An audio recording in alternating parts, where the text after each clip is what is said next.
Hi, it's Gadget UK here again. This time we're looking at something a little bit different. This is a mouse. It came from my good friend Nathan, actually, and Colin. You can see it's got an adapter on the end here. Now, this came from originally Alison Challis built this. I've got 3 of these. I'll show you the ones later. It's obviously a Microsoft optical mouse here. Really nice, actually. I love these mice. In fact, I didn't have an optical one. They moved on to optical later. But yeah, this would have been, would have had a PS/2 connection here, maybe a USB one, I'm not sure. But Alison was the creator of the PeST along with Chris Swinson, and there's going to be a PeST fitted on there. That's what that little blip is in the middle there, I think. And you can see she's just got a little PCB, soldered it onto the 9-pin connector there. Cable tie, I think, is a strain relief here, and then some heat shrink just to encapsulate that. So this will work with an Atari ST. Now what I wanted was a way to adapt this to an Amiga, and I remember from back in the day when I had my ST and my Amiga when I was younger, the only difference is the Y and X2 signals. I think it's pin 1, pin 4. They need flipping. So again, I've got some of these. These came from Alison Challis. Got a big bag full of them here, a male and female ones. I was wondering what those were for, and it makes sense because she was using them for these. And because this one is a panel mount one, can you see it's got pins? It's in theory going to be pretty easy for me to cut short the 2 pins that need flipping, and then in theory I can line these up with each other like that and solder them, yeah, and then just have a wire flipping 2 wires rather, 1 to 4 and 4 to 1, and that will be an adapter. And that should work, I think. Yeah, it should do. So we should be able to literally plug this in, take this over to the Amiga, plug it into the mouse port, and this should work with the Amiga. And then of course I can disconnect it, I can plug it into the Falcon and it would work, or the Atari ST. So yeah, that's the plan. The other 2 I'll probably end up selling and give Nathan the proceeds of those, actually. I may even sell them with an adapter. Now the thing with this is, if I sold, you're better off with a little PCB, a PCB between these, just a short one or something, to give it a bit of stability.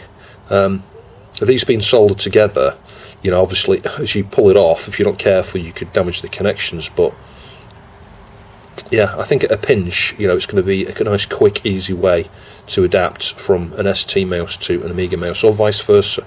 Because the very nature of flipping them around, this would work either way. You could use this on an Amiga mouse with an ST, I think. I don't see any reason why that wouldn't work.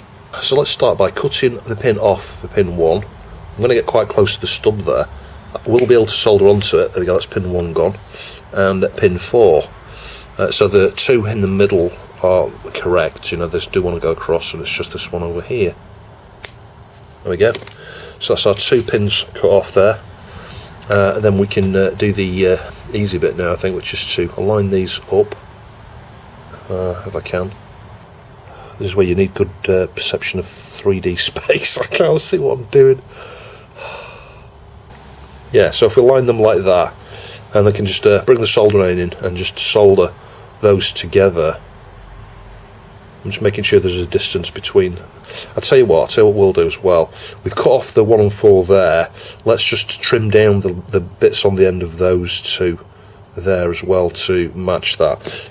And the less they protrude, the better. There we go. So that's 1, 2, 3. So 4 is that one there. Yeah, it's pretty hard to get that one. I'm going to have to go sideways on, I think, with that one, fortunately. There we go, done it. I think, hang on, there's a bit of it hanging on there, look. There we go, it's come off. So, we've trimmed down 1 and 4 on both the male and female side. We'll start just by anchoring one diagonally on each side of this. So a nice big blob of solder, push them together to try and get it nice and straight. There we go. And we'll just flip it, just inspect, yeah, the orientation's correct there. And we'll solder one of these ones here.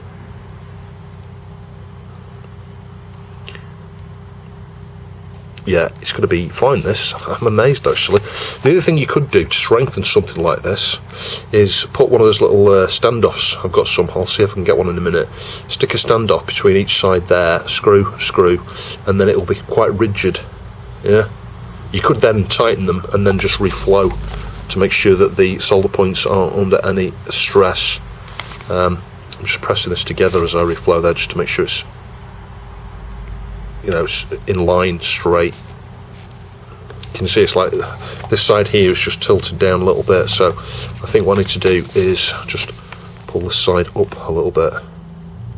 Not much. That'll do, that's dead straight now. So I can solder the remaining points.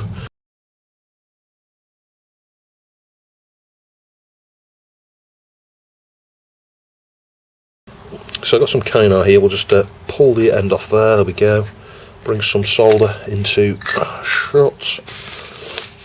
Just tin the end of that wire so I get a bit of solder on there. There we go. Just going to trim back, because one of the things with this kynar is the sleeving melts back really easily after you stripped it back and then heated it.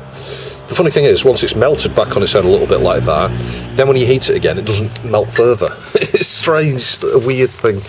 It's like you can only melt back so far. And then what we need to do is we'll start on the top one here, I think. Just get a little bit of solder on there. So yeah, it's a bit fiddly, this part. This is the bit I haven't been looking forward to, if I'm honest. Let's just try to get a bit more solder on that. Yeah, there we go, a little bead. And then we want to, somehow, this is where you need magnification. I cannot see what I'm doing. Solder our wire onto that. There we go. And it wants to be just long enough to come across here to the point down here that's not connected. Yeah, the one that's, you know, it's on this side. So we've gone from the pin up here, pin 4 I think it is, to pin 1 on this side. So yeah, I'm going to have a little bit of a loop here, otherwise I'll never be able to solder it on. So we'll just do that. Bit of solder on flux, melt it back. There we go, just a little bit. Just flip that there. Hopefully you can still see what I'm doing. And I'm just going to get a little bit of solder on that point. And I'm going to melt the plastic here because I'm so blooming close to it, look. Maybe I should have not cut it back so far there.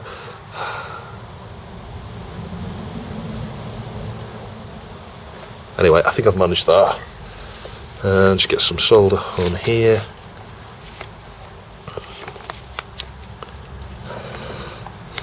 And try and see what I'm doing. Yeah, I need to use magnification here. I can't see what I'm doing. I'm going to use this helping hand thing here.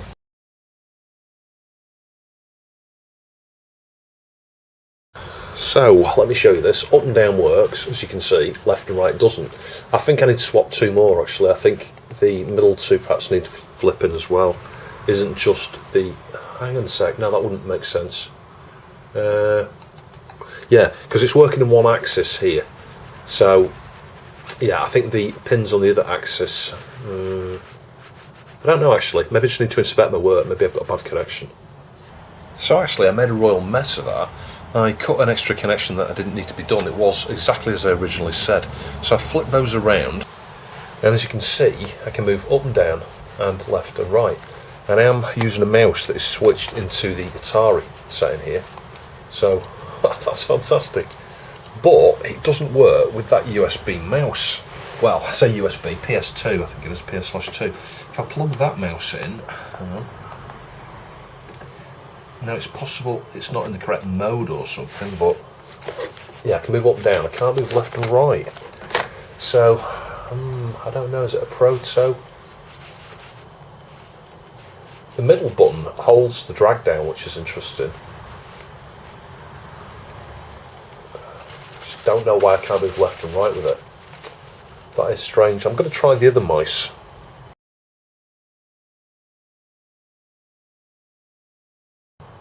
Right, so I'm trying one of the other mice, and actually, yeah, that works. I can go up, down, right, and click, I think. Yeah. Just the middle button. Yeah, the middle button holds the button down. So, that works.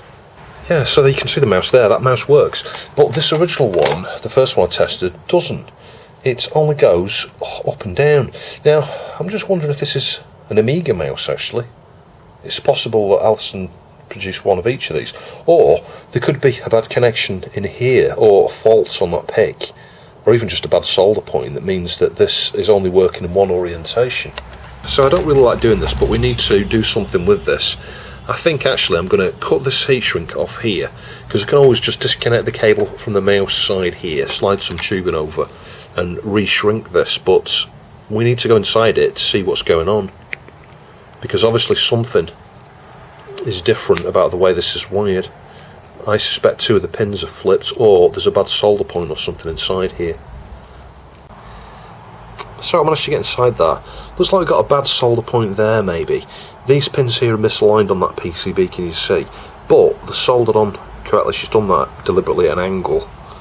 Those solder points look alright, and the wires, well, bear in mind the wires are going to be, you know, a USB or PS2 protocol here.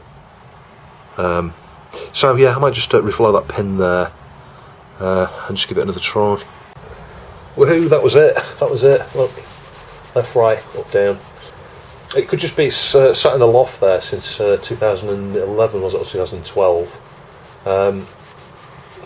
Yeah, or it could have been a return. But anyway, that one's working as well now. Fantastic. I am so pleased. There must be screws underneath here or something. Actually, she's never been inside this. She never needed to. All she would have done is chop the end off the cable there. So, yeah, you can see if I just wobble this, can you see? It's a little bit wobbly, this whole thing here. It would be very easy to get bad connections on that. So I'm going to go see if we can improve that in a minute. But the next thing I want to do is just, I don't know, get a bit of heat shrink over here and shrink this, I think. What I might have to do that is desolder the connector. That's not going to be too hard. Pull the connector off, slide the tubing over here, solder the connector back on. Yeah, let's do that. Let's do a nice clean tidy job. Alison would be proud, hopefully. And then we can shrink the tubing and it'll be just like no one's ever been inside it. Right, now I've got that working, I'm going to go to the next level of prototype. You can see I've got these standoffs here. They're going to be perfect, aren't they? I can have a screw on either side there, a nut on either side there. It's just going to hold it together. It's going to be structurally sound. I could then, of course, get some really large heat shrink over that bit there and shrink it over the whole lot. I may do that. So I got these screws in here, the plastic screws actually, and obviously plastic standoffs and plastic nuts. It'd be better to use metal ones, metal standoffs and metal screws and nuts. Anyway, that's tight, so that's structurally sound now. And I've cut the pins down this time, but only half as long. Can you see that second one from the left there? So it's about half in length, and there's obviously just a small enough gap there to make sure those aren't shorting. And it's the same over that side there. Right, there we go, nice and tidy. That was far easier having built the Proto over here. I'll redo this just the same way as this one so that we can reuse the connector. But I did end up cutting an extra pin on there because I thought I'd made a mistake and something else needed flipping. But anyway, that's nice and tidy. We'll get the heat shrink on in a minute after we've tested it. And you can see that it's pretty tidy and it's really structurally sound. As you pull it now, it doesn't wobble. This one here, when you pull the mouse, can you see, look, you get some movement there. So yeah, that's good enough to use as a product. Anyway, it'll be good enough for me. You can see I've got some heat shrink tube in here, and I think I might be able to slide this over. I don't know. It looks pretty tight, doesn't it? Anyway, I'm going to cut a piece of this down. I'm going to cut it so that it's just wide enough to shrink into the middle part there, maybe. So yeah, I didn't cut that very straight actually. There's a bit of an edge there to it. I don't know, I guess it doesn't really matter, does it? Let's now see if there's any way this is going to fit over here. I should have done this before I start to cut it really, but it's just, oh yeah, hang on, it's just going to be just the right size, I think. Look at that. Like, yeah, I'm going to have to slide this over now. Fun part. It is going over there, look, that is incredible. Just the right dimensions. Ideally what I'd like to do is try and lift it up here a bit. I guess it doesn't really matter, it's going to shrink on one side, isn't it, more than the, it's going to overlap on one side more than the other perhaps. Let's just see if we can get it up and over the very edges, because you know what, then it would be absolutely perfect. With a bit of manipulation you can see I've slid that all the way over. There's a bigger lip around here, can you see that, than there is over this side. There's just a little bit on this side. But you know what, that's the side that goes in, you don't want to restrict that bit too much.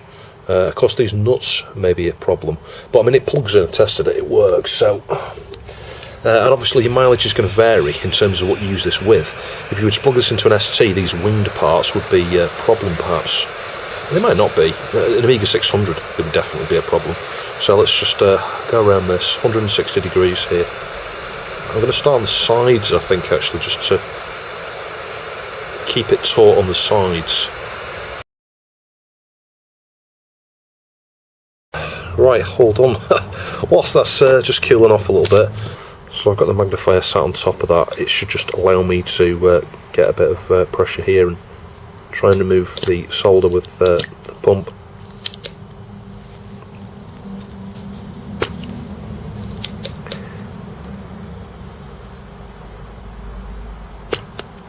Might be better off using hot air to free this up, you know. I'm thinking. Helping hands is what you need, really. I mean, I've got some of those. But let's just try and mop this up.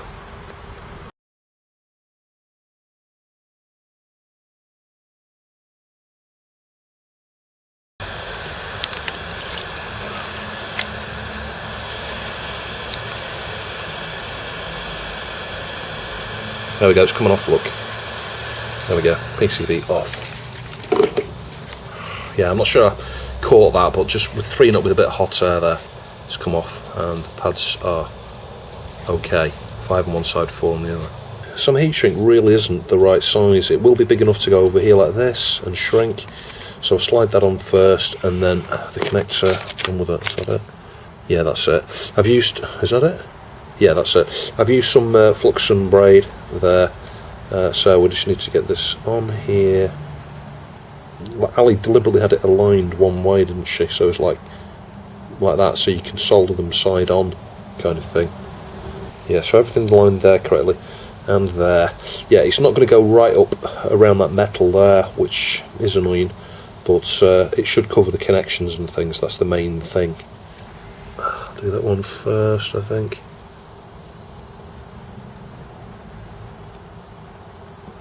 Do that one.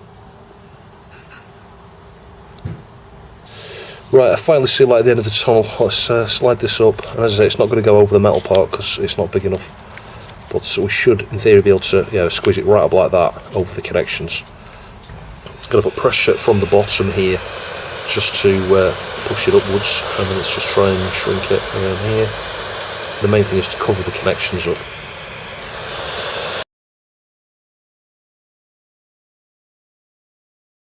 It doesn't look as tidy as it did when Alison built it, that's for sure.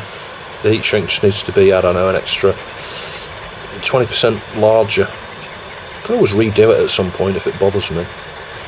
I'll probably keep this one for myself, I think. Anyway, the main thing is connections and PCB are all covered up. So, I'm not going to win any awards for my heat shrinking abilities on this video, am I? Yeah, they've turned out alright, haven't they?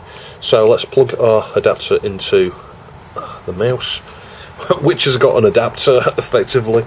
It's, let's say PS/2, and let's switch it on. But yeah, that's working. So the mouse is fixed, the adapter works. So building the third one of these now. You can see here, if you look at the back of the female part here, you need to trim down that first pin down the left. I think it's at pin 5 actually, and then the second from the right here. So not the right one, the one next to it. So trim those down a little bit, and then do the same on the opposite, the pins that correspond here. So you can see I've trimmed that leg off there. It was a bit corroded, that actually, and the one nearest the edge here. So another one built here and tested, works all right. So I'm just going to shrink this. I've built 3 of these in total. All 3 of them I've given Nathan some money for, actually. I think it's what Alison would have wanted. So one of them I gave to Stephen Leary as a bit of a gift, just around Christmas time. I think he's using it with his CD32. I'll ask him if I've got permission to stick the photo up, but I'll put the photo there. It goes really well with the CD32, the mouse I sent, because it's the black Microsoft mouse that I sent him. I think that was one of the better ones. And then I've kept one for use for my Falcon, and the white one, as you've seen, we just put the heat shrink on that, yeah, that works as well, but I've built an adapter for that, and I'll perhaps use that with my STFM or something. Because the one I originally used with my STFM was a PeST, but it wasn't one of Alison's, and it was one of the ones that came from Chris Swinson, actually. So you can see it plugged in there, and obviously I'm using an Atari ST mouse, and we can move it around, up, down, left, right, and we can click, and we can right click, so yeah, all sorted. So the final thing here, you've not seen this yet, it's a bit dusty and dirty, I'll clean that in a minute, but you can see here, there's another one of these adapters here. Now, it's not soldered on, is it? I don't think, I think it's just... So the solder points on this are a bit minimal, I'm not sure you can see that, so I might just add a bit more solder to that, but we'll test this now. Alison kind of left the heat shrink here, but it was like partly assembled, so does this work or not? I don't know, let's give it a try. This is a JeST, so she did the PeST, which was PS2 to Atari ST mouse emulator, I think that's what it stood for, and the JeST was a joystick to ST emulator. So obviously you've only got the one button that just does up, down, left, right, fire. So it's going to be interesting to test this. So let's just plug this in. Hopefully it won't kill the system here. That's all right. So let's just press a button on this. Hey, it works. I'll show you in a sec. Hang on. I'm pressing the X button. Let's just see if the directions work. It's very cool if it does that. This might be my go-to controller for the Amiga now. Yeah, go left and right. Jump, I think. Yeah, that works. Fantastic. And the analog stick works as well.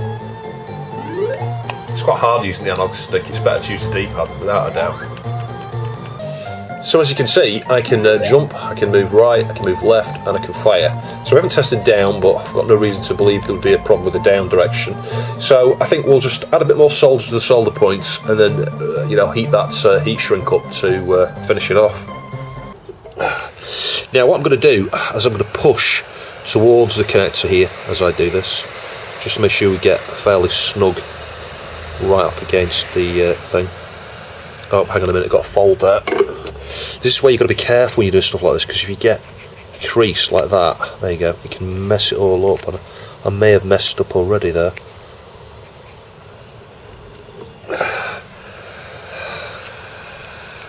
Because as you can see, that is sort of not fitting flat now.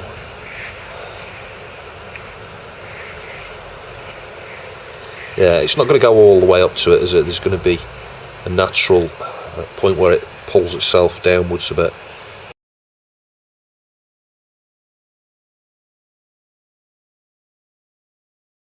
So I'll just give the controller a clean now, just some soapy water here. Nothing else is needed really, and we'll just have a bit of a wipe around, and then I'll use the toothbrush to get into the little nooks and crannies where there may be bits of dust that got in there.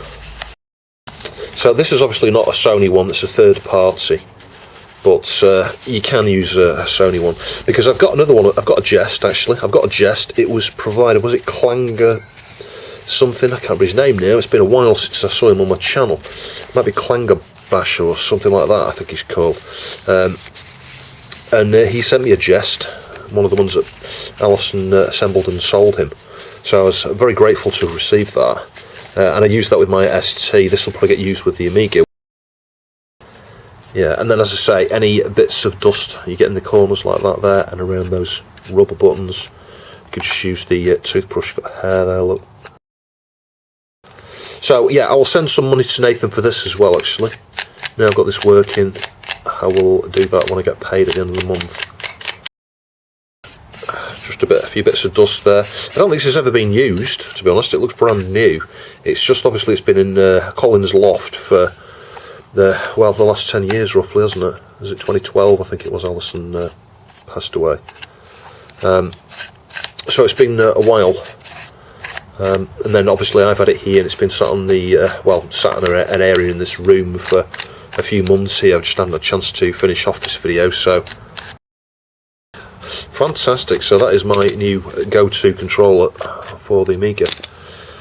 Let's go and give it another try. So there we go, plugged in and booting up. It goes without saying, you can use this in any system that uses a Kempston or Atari style joystick. So I could use this with a C64, with my Spectrum, because that's got a Kempston interface actually on the Future Was 8-bit card there. I could even use it with the Atari 2600, so yeah, absolutely brilliant. So a massive thanks to Colin and Nathan I can't thank you both enough. Just the, the bits and pieces they've been sending me recently and allowed me to buy. I bought that scope, Alison's old scope. That means a lot to me, and it's already proved its its use already. It's been worth its weight in gold, really. There will be a video on that as well. I updated the firmware on it, but yeah, this works really, really well. Not noticing any issues. Now you can use the analog stick. I'll show you. If I go right, you can see it moves right and left. But trying to get diagonals with that is quite hard. I think, let me just try. Yeah, you can't get diagonals with the analog stick. Now it might be a case of you press the button. Let's try that. When I say the button, there's a button there. Can you see analog? Let's just see if that does it. I honestly can't quite remember what that. No, you see, it's not working normally now. Now, Alison was also known for putting modes into these adapters. Alison put something where I think if you hold, maybe select and start for a period of time, and it alters the sensitivity or something, or puts auto fire on. You might even have macro features and stuff. I honestly can't quite remember. I'll see if I can go and find my JeST manual, and you can have a quick look at that. So the JeST and the PeST are more amazing than I originally remembered. I just haven't spent a lot of time looking at the manual. If I plug the JeST, the joystick emulator for the ST, into the first port, the mouse port, when it boots, if I switch the analog stick there, you can use the thumbstick as the mouse, and you can use the buttons, I think, or triggers. So let's give that a try. I'll post a link down below to the manual for the JeST and the PeST. It's worth having a look at them. In the JeST manual, there's some stuff there that talks about the serial interface that the PlayStation uses. And you can see some like an oscilloscope capture there, and there's lots of technical information and stuff. But also, it explains how comprehensive this is. You can do macro stuff with it. You can hold a combination of buttons down, and then it goes into programming mode, and you can press a sequence of buttons and then assign it to a button. And then you can also have profiles you can store and load them quickly, depending on which game you're playing. It's really comprehensive. It's amazing how much attention to detail she applied when designing this. So anyway, let's just see if the mouse part works. I'll show you that. Oh, hang on a minute. Right, this is the problem, right? So I'll show you. It's in analog mode. I press the button there and the light's on, but the cursor is just like wobbling around all over the place. This is because we need that adapter. This adapter. It's designed for an ST. And again, I shouldn't be doing it while it's on. It's never a good idea on an Amiga, or any system for that matter, really. And if we now try and move the thumbstick, oh hang on, switch it back onto analog again, and if I move the thumbstick, hey, we can move the mouse. Yeah, so I can't go very fast with it. It's the sensitivity is quite low, but bear in mind it's designed for an ST. That sensitivity might be a bit higher on the ST. So what you'd need to do here on the Amiga, if you were using it that way, is set the sensitivity of the mouse higher. But there probably is a way to set the sensitivity. I know there is on the PeST. You hold both buttons down at the same time for, I don't know, 20 seconds or something, or several seconds. That's not working here, I don't think. I'm trying a few different button combinations here. Nothing so far.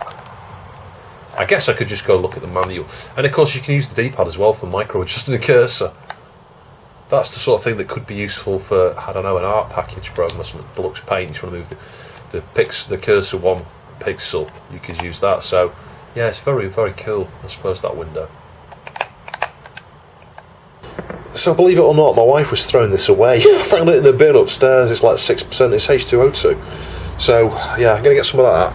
You can see it's nice and sunny here today. You can see it's a little bit yellowed. So we'll just get some H2O2 on there. So as you can see, the yellowing came off this with a little bit of retro Brian. Yeah, it's a little bit yellowed. I'm not sure if you can tell on the camera, but you know what? The little bit that was there is gone. There's odd hair on it, but yeah. So there's the end result. As I say, one of these black ones went to Stephen Lee. You saw the photo of that earlier. So this is the mouse I used when I had a 486 many moons ago. I use this now with my Pentium 2 machine. There's a video top right for that. Yeah, retro gaming PC works really well with all the DOS games and some of the later games because it's got a Pentium 2. And look at the difference, can you see? It's vastly improved. It's amazing how well that's come out. That's like new. That's how I remember it back in the day. It was great to get the JeST working as well, and obviously it was good to fix this, and this is the one that I fixed. Actually, I kept the one that I fixed, just because it's sort of sentimental to me now, not just in the respect that it came from Alison, but also it had a fault. She was probably, you know, it was a return perhaps. She was due to have a go at fixing it and never got around to it. So yeah, it's very sad. But it's good that these things live on to see another day. It was interesting to see the different approach here as well. You know, this one obviously has it directly wired on, yet this mouse here is just a USB mouse with an adapter from USB to PS/2, and then she's put it in line with the adapter. So, you know, you could use any mouse. Well, not any. Some mice don't work very well. It's like you've got to have a HP or Microsoft mouse, I think, in order to get the conversion right, because I think the thing is here, you know, USB, it's a form of serial, isn't it? It's a serial interface, but some of these mice are more intelligent than others. Some of them, they'll determine that you're communicating via PS/2 protocol, and it will just switch into a mode that, you know, supports that. Some USB mice, you'll plug it in here and it won't work. So yeah, that's interesting to know. And I guess it was also useful in this video to cover making these little adapters, you know, so you can use an ST mouse on an Amiga or an Amiga mouse on an ST. So a huge thanks to both Colin and Nathan. It was Nathan that kindly packaged them up and dug them out of the loft, but obviously, you know, Colin's assisting with that and gave him permission to send me these. So yeah, very pleased. I've got to do this now. So we've got a picture here. There we go. There's Alison. Oh, and the battery's gone. Anyway, I do hope you found the video interesting. Thank you very much for watching, subscribing and supporting me on Patreon. I'll catch you in the next video.